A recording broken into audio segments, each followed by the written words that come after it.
अस्सलाम वालेकुम everyone. So our next topic of discussion is the myocardial infarction.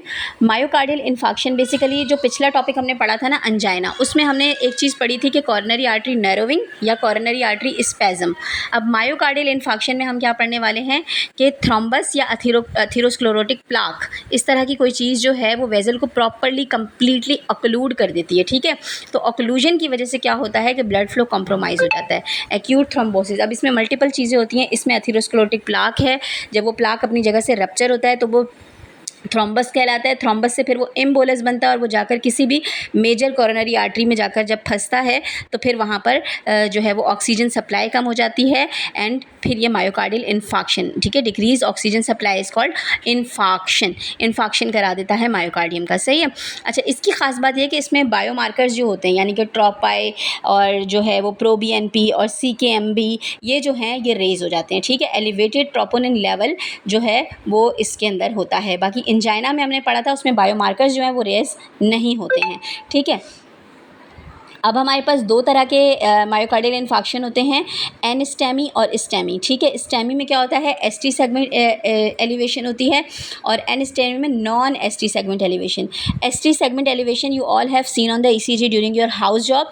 तो ST segment elevation जो है it is the clear cut picture for the your myocardial infarction. ठीक है, ST segment elevation जो है वो क्लियर कट पिक्चर होती है मायोकार्डियल इन्फाक्शन की, लेकिन there are two type of myocardial infarction, ST segment elevation वाला और नॉन ST सेगमेंट एलिवेशन वाला। अब हम उन दोनों को डिस्क्राइब करते हैं। अच्छा जी, आपने याद रखना है पहले एनस्टेमी यानी नॉन ST सेगमेंट एलिवेशन जो है, non ST segment elevation MI में क्या होता है, पार्शियल थिकनेस इन्फाक्ट होता है। यहाँ पे आप ये डायग्राम देख रहे हैं, इसमें लिखा हुआ है सब एंडोकार्डियल यानी कि सिर्फ एंडोकार्डियम के अंदर जो है वो इन्फाक्शन है। ठीक है, सिर्फ एंडोकार्डियम के अंदर ब्लड सप्लाई जो है वो कंप्रोमाइज़ हो रही है ड्यू टू द प्लाक, ठीक है, या ड्यू टू द अथीरोस्क्लेरोटिक प्लाक। तो इसे हम कहते हैं एनस्टेमी, जिसमें हमारे पास क्या होता है, पार्शियल ऑक्लूजन होती है और इसमें ST डिप्रेशन और T वेव इन्वर्जन्स मिलती हैं हमें ECG पर। क्या मिलता है, ST डिप्रेशन या फिर T वेव इन्वर्जन मिलती हैं। ठीक है, बाकी इसमें जो है वो आपका जो ट्रोपाई वगैरह होते हैं वो भी अच्छा, इसमें ट्रोपाई वगैरह भी रेज होते हैं और इसमें एंटी थ्रोम्बोलाइटिक थेरेपी को 24 आवर्स तक डिले किया जा सकता है। ठीक है, सो दिस इज़ एनस्टेमी। लेकिन अगर आप स्टेमी की बात करें तो स्टेमी के अंदर क्या होता है, स्टेमी के अंदर फुल थिकनेस इन्फाक्ट होता है। फुल थिकनेस इन्फाक्ट मतलब ट्रांसम्यूरल इन्फाक्ट, जो सारी की सारी लेयर्स ऑफ द आर्टरीज को ऑक्लूड कर देता है और फिर कंप्लीट इस्कीमिया हो जाता है मायोकार्डियल वॉल का। इसमें हमें ST एलिवेशन और Q वेव नज़र आती हैं ऑन द ECG और दिस इज़ अर्जेंसी। इसमें very high level of trop I होते हैं और दिस इज़ अर्जेंसी, तो इसमें अर्जेंट बेसिस पर PCI की जाती है। So this is the major difference between the NSTEMI and STEMI.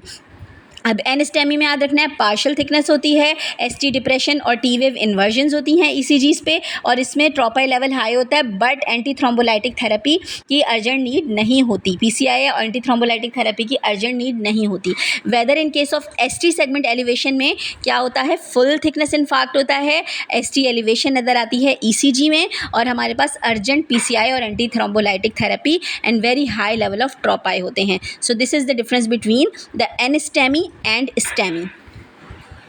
Okay, then अगर हम बात करें मायोकार्डियल इन्फाक्शन के कॉम्प्लिकेशंस की, ठीक है, इसकी एवोल्यूशंस की, तो आपने यहाँ पे ये जो है इस टेबल को याद रखना है, ये बहुत इंपॉर्टेंट टेबल है। ठीक है, इसमें जो कॉम्प्लिकेशंस हैं और ये जो लाइट माइक्रोस्कोपिक पे फाइंडिंग है इसको आपने याद रखना है। ठीक है, पहली चीज़ तो आपको ये पता होना चाहिए कि आपका हार्ट एक सॉलिड ऑर्गन है और सॉलिड ऑर्गन के अंदर किस टाइप की नेक्रोसिस होती है, सॉलिड ऑर्गन्स के अंदर कोगुलेटिव नेक्रोसिस होती है। ठीक है, कोगुलेटिव नेक्रोसिस वो होती है जिसमें सेल्स की जो आउटलाइन स्ट्रक्चर होता है वो प्रिजर्व रहता है। सेल्स के अंदर जो है वो तोड़फोड़ हो जाती है लेकिन सेल्स की आउटलाइन स्ट्रक्चर जो है वो प्रिजर्व होता है। ठीक है, पहले आपने ये पॉइंट याद रखना है कि जितने भी सॉलिड ऑर्गन्स होते हैं, आपका किडनी हो गया, हार्ट हो गया, हार्ट है, ये दोनों सॉलिड ऑर्गन है और इनके अंदर जो है वो कोगुलेटिव नेक्रोसिस होती है और कोगुलेटिव नेक्रोसिस में सेल की आउटलाइन जो है वो प्रिजर्व रहती है।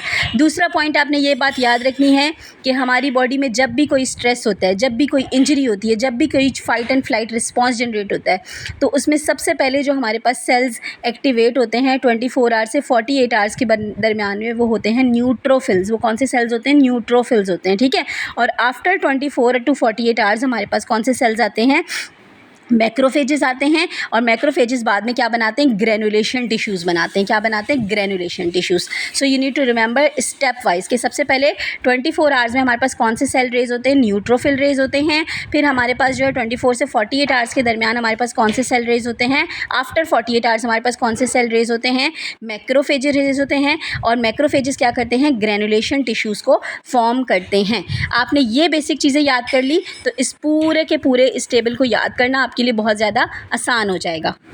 अब इस टेबल की माइक्रोस्कोपी समझना बहुत ज़्यादा आसान हो जाएगी।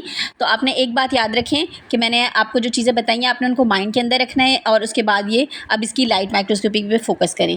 तो 0 से लेकर 24 आवर के बीच में क्या होता है, 0 से लेकर 24 आवर के टाइम पीरियड में सबसे पहले हमारे पास कौन सी क्या होता है कि अर्ली कोगुलेटिव नेक्रोसिस होती है which release the necrotic cell content into the blood, जिसमें एडिमा होता है, हेमरेज होते हैं, वेवी फाइबर्स होते हैं और न्यूट्रोफिल्स अपेयर होते हैं। किस तरह के सेल्स अपेयर होते हैं, न्यूट्रोफिल अपेयर होते हैं, ठीक है।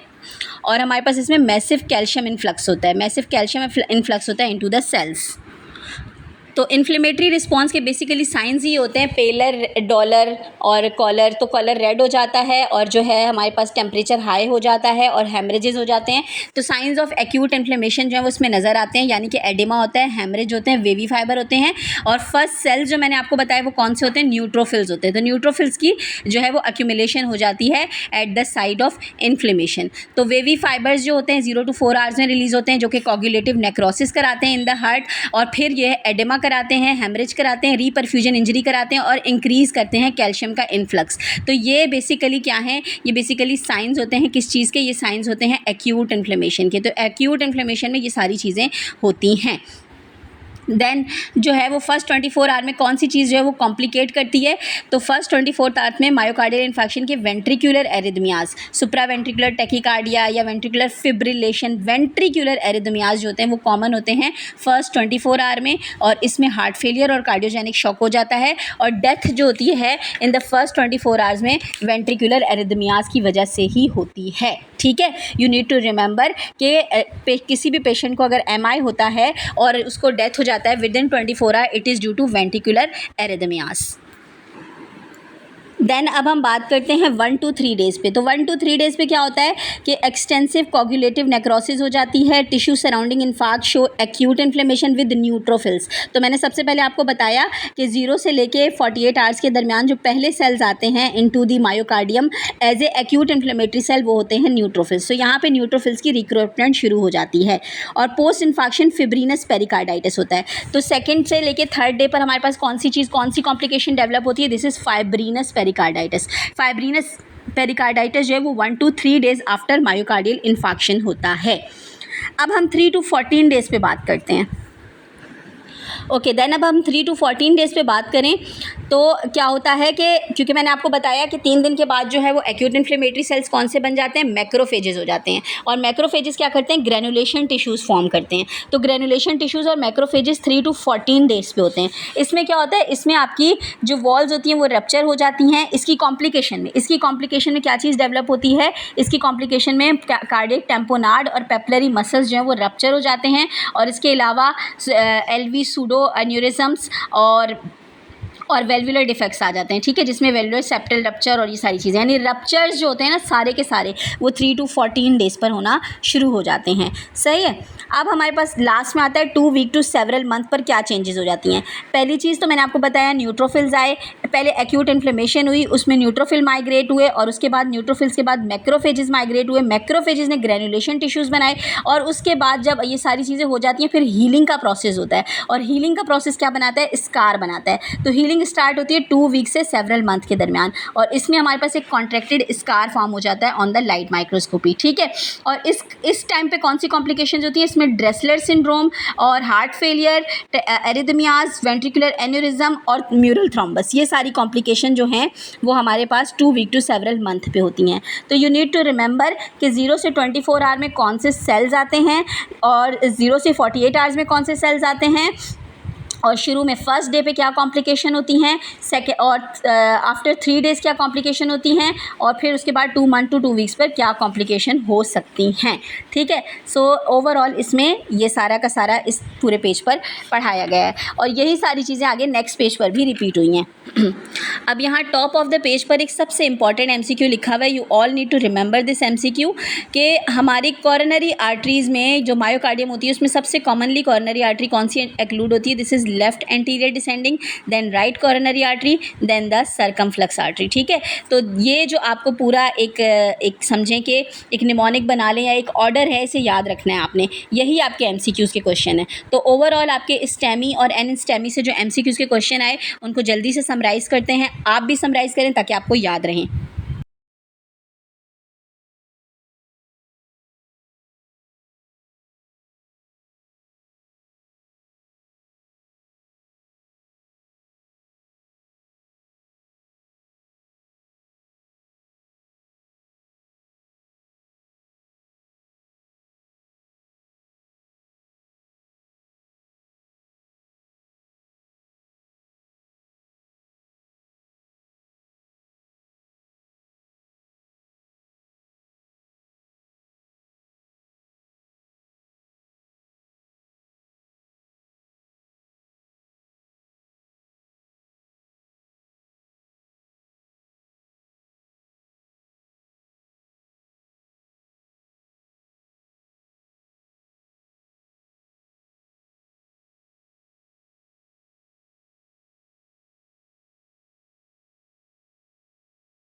अच्छा जी, नेक्स्ट मोस्ट इंपॉर्टेंट टॉपिक है डायग्नोसिस ऑफ मायोकार्डियल इन्फार्क्शन। ये भी बहुत इंपॉर्टेंट टॉपिक है। इसमें ना ये मार्कर्स के क्वेश्चन मैंने आपके लिए पहले ही क्वेश्चन समराइज़ कर दिए, क्योंकि इसमें आपने ज़्यादा डिटेल में नहीं जाना, सिर्फ ये 2-4 बातें साथ में लिख लें कि हमारे पास अगर हम किसी भी जब भी कोई पेशेंट आता है हमारे पास, तो ईसीजी हमारे पास गोल्ड स्टैंडर्ड होती है for to diagnose the myocardial infarction. First 2 hours के अंदर हमारा मायोग्लोबिन रेज होता है, फिर विदिन 4 आवर्स जो होता है वो हमारे पास ट्रोपाई जो होता है वो हमारा रेज होता है, और फिर जो है वो 6 to 24 आवर्स जो होता है, 6 to 12 आवर्स जो है वो CKMB होता है। ठीक है, most sensitive marker for the myocardial infarction is trop I, और मार्कर ऑफ री इन्फार्क्शन यानी कि प्रीवियस इंजरी को शो करने वाला मार्कर क्या है? CKMB।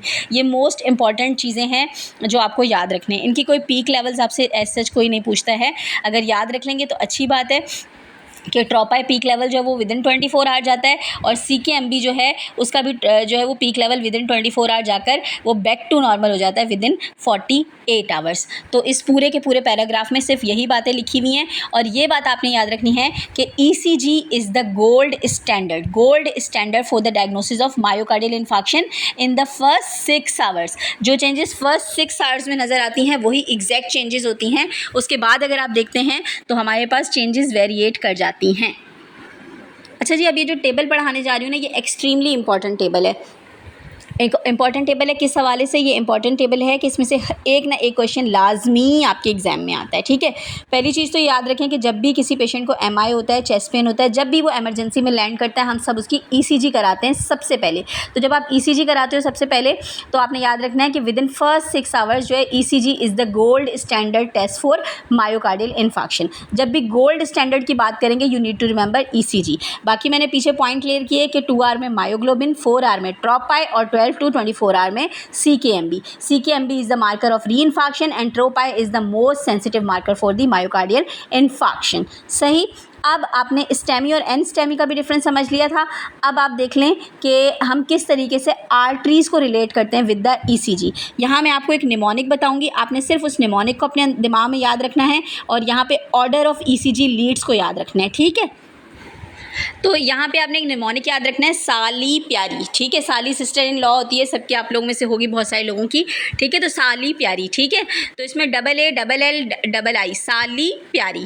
आपने S से याद रखना है सेप्टल, A से याद रखना है एंटीरियर, फिर A और L से एंटीरियर लेटरल, फिर L से lateral, and then I inferior, and फिर पोस्टीरियर। पहले आपने ये निमोनिक याद रखना है, तो फिर आपको जो है वो आगे वाला याद रखने में बहुत ज़्यादा आसानी होगी कि मैं आपको क्या एक्चुअली बताना चाह रही हूँ। जी, तो ईसीजी तो आप सबने अपने हाउस जॉब में कराई होगी और इसकी लीड्स भी देखी होंगी। तो बहुत आसानी से अब यहाँ देखें V1 V2 V3 V4 V5 V6, फिर लीड 1 AVL 2 3 AVF, ठीक है, 1 AVL लेटरल वाली में L और लीड 2 3 AVF इंफीरियर में F, सही है। तो और पोस्टीरियर में क्या होता है V7 V9 ST depression V1 V3 and all B waves. So बहुत ही आसान सा निमोनिक है। अगर आप पहले वाला याद रखें जो मैंने पहले बताया था साली, इस तरह करके आप याद रखें तो सेप्टल, एंटीरियो अपाइकल, एंटीरियो लेटरल, फिर इंफीरियर और फिर पोस्टीरियर, ठीक है। और यहाँ पे आपने सिर्फ ईसीजी के ऑर्डर को याद रखना है कि V1 V2 V3 V4 V5 V6 1 AVL 2 3 AVF, सही है। अगर आप ये ही याद रख लें तो आपका ईसीजी का क्वेश्चन जो है वो आराम से सॉल्व हो जाएगा इन योर एग्जाम, ठीक है। तो this is all about the myocardial infarction. और मायोकार्डियल इन्फार्क्शन के साथ साथ ईसीजी चेंजेस पढ़ी हमने और कार्डियक मार्कर्स को हमने इस वीडियो में कंप्लीट कर लिया है।